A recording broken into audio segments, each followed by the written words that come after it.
ചുവരെഴുതാൻ പോയ പള്ളി ദർസ് വിദ്യാർത്ഥികൾക്ക് മർദ്ദനം. കോഴിക്കോട് പേരാമ്പ്രയ്ക്ക് സമീപം ചെറുവണ്ണൂരിലാണ് പ്രായപൂർത്തിയാകാത്ത വിദ്യാർത്ഥികൾക്ക് മർദ്ദനമേറ്റത്. പരിക്കേറ്റ 2 വിദ്യാർത്ഥികളെ കോഴിക്കോട് മെഡിക്കൽ കോളേജ് ആശുപത്രിയിൽ പ്രവേശിപ്പിച്ചു. പള്ളി ദർസിലെ അധ്യാപകൻ പരാതി ഇന്നലെ തന്നെ മേപ്പയൂർ പോലീസിൽ പരാതി നൽകിയെങ്കിലും ഇതുവരെ കേസെടുത്തിട്ടില്ല. സന്തോഷ്, സുരേഷ് എന്നിവരാണ് മർദ്ദിച്ചതെന്ന് പരാതിയിൽ പറയുന്നുണ്ട്. അപ്പൊ തന്നെ എനിക്ക് തോന്നി എന്തെങ്കിലും ആക്കാനായിരിക്കും. ആദ്യം നിലത്തേക്ക് തള്ളിയിട്ട് അങ്ങനെ ആക്രമിക്കാൻ തുടങ്ങി. പിന്നെ അയാളെ വളയൊക്കെ ഉണ്ടായിരുന്നു, അതുകൊണ്ടാണ് ആക്രമിച്ചിട്ടുള്ളത്. അതുകൊണ്ടാണ് ഇടിച്ചത്. നിലത്ത് വീണപ്പോൾ അപ്പോഴത്തെ ഞാൻ വരെ 3 ആൾക്കാരെ വിളിച്ചു. അപ്പൊന്നും പറഞ്ഞില്ല. പിന്നെ അവര് അതെന്തോ പറയുന്നത്, ഞാൻ ആരും മെന്റലല്ലായിരുന്നു, എനിക്ക് പേടിയായിരുന്നു. അപ്പോൾ ഫുള്ള് പേടിച്ചിട്ട് ഞാൻ വഴി നോക്കിയ പുറത്തേക്ക് പോകാനുള്ള. അപ്പോൾ പുറത്തേക്ക് പോകാൻ സമ്മതിക്കുന്നില്ല വലിയ, കാരണം എനിക്ക് നല്ല ബലം ഉണ്ടായിരുന്നു.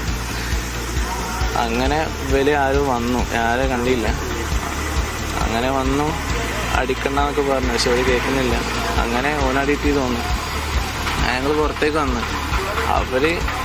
അവർ പറയുന്നത് ഇന്ത്യയിൽ നമ്മൾ മാത്രം പോരാ, നമ്മളെ മതം ഇങ്ങനെ പൊക്കി പറയാതെ പാടില്ല, എന്തിനാണ് അത് ചെയ്യുന്നത്, നിങ്ങൾ ഭീകരവാദികളാണ്, അതാണ് കൂടുതൽ എടുത്തു പറയുന്നത്. മുഹമ്മദ് അസ്ലം വിവരങ്ങൾ നൽകും. അസ്ലം, ഭീകരവാദികളെന്ന് പറഞ്ഞാണോ ഈ പറഞ്ഞ 2 പേർ ഈ വിദ്യാർത്ഥികളെ മർദ്ദിച്ചത്? എന്താണോ പോലീസ് കേസെടുക്കാത്തത്? ഉത്തരേന്ത്യയിലൊക്കെ നടക്കുന്ന രീതിയിലുള്ള ഒരു മർദ്ദനത്തിന്റെ ഒരു സൂചന തന്നെയാണ് നമുക്ക് ഉദാഹരണമായിട്ട് തന്നെ ചെറുവണ്ണൂരിലെ സംഭവത്തിൽ എടുക്കേണ്ടി വരും. ആദ്യഘട്ടത്തിൽ ഇവർ അനുമതിയോടുകൂടിയാണ് അവിടെ പെയിന്റ് അടിക്കുന്നതിന് വേണ്ടി പോകുന്നത്. ഉച്ചയ്ക്ക് അനുമതി കൊടുത്ത അതേ ആൾക്കാർ തന്നെ വൈകിട്ട് രംഗം മാറുകയും അവർ പലതരത്തിലുള്ള കാര്യങ്ങൾ, ഭീകരവാദികൾ ഉൾപ്പെടെയുള്ള കാര്യങ്ങൾ പറഞ്ഞുകൊണ്ട് ചെറിയ കുട്ടികൾ, 17 വയസ്സ് 16 വയസ്സ് പ്രായമുള്ള കുട്ടികളാണ് അവരെ പിടിച്ചു നിർത്തി. 2 മുതിർന്ന ആൾക്കാർ, ഒരാളൊരു മുൻ സൈനികനാണ് രാജേഷ് ചെറുവത്ത്, പിന്നെ ആവശ്യമില്ല സന്തോഷ് ചെറുവത്ത്, രാജേഷ് പുതിയ മടപ്പിൽ എന്നുള്ളതാണ്, സുരേഷ് പഴയ മഠത്തിൽ, സന്തോഷ് ചെറുവത്തും സുരേഷ് പഴയ മഠത്തിൽ എന്നീ 2 പേരാണ് മർദ്ദിച്ചത്. 2 പേർക്കും സംഘപരിവാർ പശ്ചാത്തലം ഉണ്ടെന്ന് പറയുന്നു. അക്കാര്യത്തിൽ പോലീസ് സ്ഥിരീകരണം ഇതുവരെയും ലഭ്യമായിട്ടില്ല.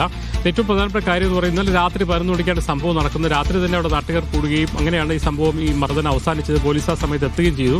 ഈ സംഭവം ഉണ്ടായിട്ടും പോലീസ് സ്വന്തമായി കേസെടുത്തില്ല. ഈ പള്ളി ദർസിലെ അധ്യാപകൻ കുട്ടികൾക്ക് വേണ്ടി പരാതി നൽകിയിട്ടും രാവിലെ നമ്മൾ വിളിക്കുമ്പോഴും ഈ സമയം വരെ ഇതുവരെയും പോലീസ് കേസ് രജിസ്റ്റർ ചെയ്തിട്ടില്ല. കുട്ടികളെ മൊഴി രേഖപ്പെടുത്തിയതിനു ശേഷം കേസെടുക്കാമെന്നുള്ള നിലപാടിൽ ആണ് പോലീസ് ഉള്ളത്. എന്തായാലും വലിയ തോതിലുള്ള പ്രതിഷേധം ആ രംഗത്ത് ആ പ്രദേശത്തുമൊക്കെ ഉയർന്നു വരുന്നുണ്ട്. കാരണം പതിവില്ലാത്തൊരു കാര്യമാണ്.